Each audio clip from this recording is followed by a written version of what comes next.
about the same size back there too. That's a 14-foot, so it's 60 feet overall. So I think this may have been put up originally. Well, you know what, Dan? There's no siding girth. Yeah, there's no siding girth, yeah. So it was originally done. So did everybody just pick up on what Dan just saw? Because my problem is that seeing from the back of my head is just not working anymore. The brace is gone. Aren't getting old. Dan, the But- brace is gone on the. Yeah. That bent right there, the next one over, if you look at the foundation, and if you look at the framing, you think, well, that's the outside of the original barn. And then everything from there out is an addition. Because look at the purlins and look at the plates. There's a butt joint right there.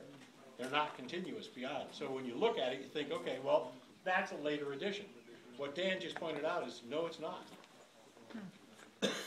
Because there are no siding nail holes in that bent.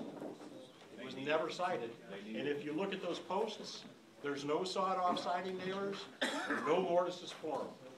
They needed it, or they had the wood available? They, for whatever reason, they changed their mind, and they cut this frame, but when they raised the barn, they raised it as a larger barn than they originally had planned. They made it a bigger barn than they originally had planned.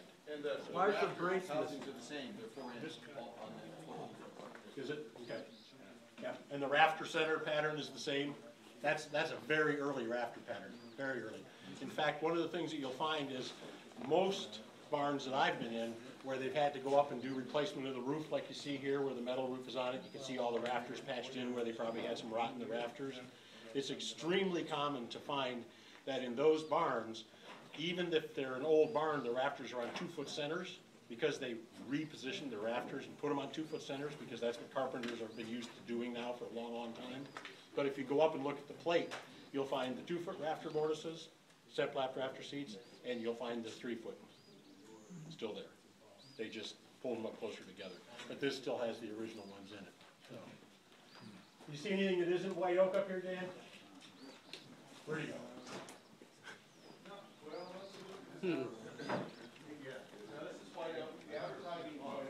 Yeah. So in answer to the question about, well, is it just because they had these trees to cut down and so they built this big barn out of them? The only thing about that is that I would really doubt that it was a single species forest. And the guy that built this went out and selected white oak trees specifically to build this barn. He picked those out, okay? Which is another thing that will help you in identifying the age of barns. When you go into a barn and it's a single species barn like this, it's because he had virgin forest to pick from and went out and picked only the best trees to work with to build the barn. Right there, by beside you, then. Right? Well, there's no such thing as a 4x4 that isn't quarter sawn. Because one way or the other it is, okay? But what he was pointing out is, it is, see these dark patterns here? Okay? If you go into a good antique furniture store and you look at the furniture there, you'll find that the white oak furniture in the old stores has this exact pattern on it. And it's because when furniture makers used to have wood sawed, sawyers knew that the best wood was quarter sawn wood, and say they sawed quarter sawn. Today they don't even know how to saw quarter sawn anymore.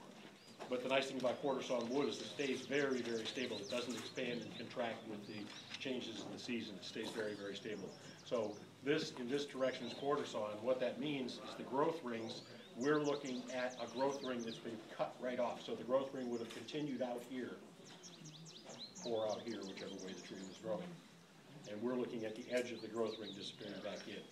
And then if we look at this side of it, you'll see here that we have a much more of a flat grain pattern, typical of what you see on a board today that's on the side of it. But this is the quarter sawn face of it. Why are those open mortises up there on those, On the there's post. open mortises up there? On the bottom? No, right there on the side, right there, Oh, there's a brace missing. because there's on both sides. On there's both a brace. sides. That brace missing. Now, Well, where would the brace have, would it come over to this side? now there's a hole in the purlin too. But I'm gonna make a Rudy conjecture here and see if Dan argues with me That's about my, it. Okay? Those braces aren't gone. They're just down there. Never put in. Never needed. Because they never put them in because they had already decided the barn was gonna be one bay longer. Okay, well, And instead of putting those braces in the middle of